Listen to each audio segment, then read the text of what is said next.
அடுத்து என்ன பார்க்கணும்? சரி, நம்ம ஒரு ஆள்கிட்ட போய் கேட்கிறோம், இவர் அவுலியா, இவர் மகானு, இவர் பெரியாரு அப்படின்னு நினைச்சு ஒரு ஆள்கிட்ட போய் கேட்கிறோம். நான் கேட்கிறேன், அவங்கள்ட்ட போய் கேட்கறீங்கல்ல, கேட்கறதுக்கு என்ன நியாயம் இருக்கிறது? நீங்க வாழ்ற இந்த பூமி இருக்குது, இது அவர் படைச்சாரா? இல்ல. உங்களை அப்படி தென்றல் அப்படி தவறு காத்து வீசிக்கிட்டு இருக்குது, இது அவர் அனுப்பி வச்சாரா? இல்ல. சூரியன் இருக்குது, அவரா படைச்சாரு. சந்திரன் அவரா படைச்சாரு. இந்த விண்மீன்கள் அவரா படைச்சாரு. வானத்தை அவரா படைச்சாரு. மழை அவரா இறக்குறாரு. நீங்கள் ஒரு தானியத்தை புதைக்கிறீங்களா, அதை 100 1000 பெருக்கி தர்ற அவரா? நீ ஒரு ஆள்கிட்ட போய் கேட்கிறீ, அவர் யாரு? அவர் யாருப்பா? அவர் என்னத்தை கண்டுட்டீங்க? நான் ஒரு ஆண்டவரா இருக்கட்டும், நபிகள் நாயகமாவே இருக்கட்டுமே, என்னத்தை பார்த்து நீ அவங்கள்ட்ட போய் கேட்கறீங்க? ஒண்ணும் இதெல்லாம் ஒண்ணுமே இல்லை. அல்லாஹ் கேட்கிறான், நீங்கள் ஒரு துளி விந்தாக கற்பறையில் செலுத்துகிறீர்களே, அதை பற்றி சிந்தித்து பார்த்தீர்களா?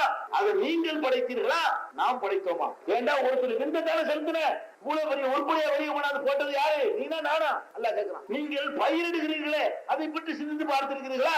அதை உற்பத்தி செய்வதை விளைவிப்பது நீங்களா நாமா? அல்லாஹ் கேட்கிறான். அல்லது நீங்க குடிக்கிறீங்க தண்ணி, நீங்கள் அருந்துகிற தண்ணீரை பற்றி சிந்தித்து பார்த்தீர்களா? மேகத்திலிருந்து அதை இறக்கியது நாமா இல்ல நீங்களா? அல்லாஹ் கேட்கிறான். அப்ப இவ்வளவு வேலைகளும் செய்யக்கூடிய எண்ணெயை விட்டுப்புட்டு உன்னைய மாதிரி ஒரு மனுஷனை வந்து உன்னைய மாதிரி சாப்பிடக்கூடிய, உன்னைய மாதிரி குடிக்கக்கூடிய, உன்னைய மாதிரி நோய்வாய்ப்படக்கூடிய, உன்னைய மாதிரியே ஒரு நாள் மூத்தாவி விடக்கூடிய ஒருவரை போய் கூப்பிடுறீங்களப்பா, என்னப்பா நியாயம் இது? அல்லாஹ் கேட்கிறான். என்னத்துக்கு நீ அவரை போய் கூப்பிடுற? என்ன நியாயங்கள்? அப்துல் காதர் ஜிலானிங்கிற, ஷாவுல் ஹமீதுங்கிற, அஜ்மீர் பாதுஷாங்கிற இவரெல்லாம் யார்? பூமியை படிச்சவங்களா? சூரியனை படிச்சவங்களா? சந்திரனை படிச்சவங்களா? காற்றை படிச்சவங்களா? உனக்கு ரிசுக்கு தரக்கூடியவர்களா? அவர்களே மூத்தாகி விட்டார்கள். அப்புறம் என்னது? நீ யாரை போய் கூப்பிடுகிறாயோ அவர் ஒரு 2000 வருஷத்துக்கு வாழ்ந்து காட்டணும்ப்பா, அவருக்கு வாழ முடியல. அவர் முதுமை அடையாம இருந்து காட்டணுமே, அவருக்கு முடியல. நான் ஒரு ஆண்டவரே பிள்ளைய தான் கேட்கிறான், அவருக்கு பிள்ளை இல்ல. நீ யாருக்கு போய் பிள்ளை கேட்கிறியோ? நான் ஒரு ஆண்டவருக்கு, அவருக்கு பிள்ளை உண்டா? அவர் தனக்கு ஒரு குழந்தையை உண்டாக்கி கொள்ள முடியாதவற்றை போய் குழந்தையை தாண்டு கேட்கிறீங்க, என்ன நியாயம் இது?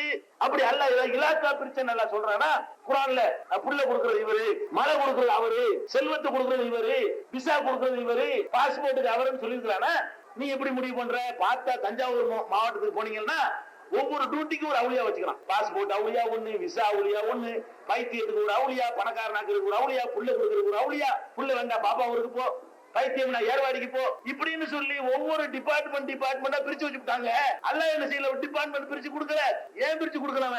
அது ஏழாவது செய்யற வேலை. ஒரு முதலமைச்சருக்கு நாட்டையே காப்பாற்ற முடியாட்டி 40 மந்திரியை போடுவான், அதிகாரியை போடுவான். அல்லாஹ் என்னத்துக்கு?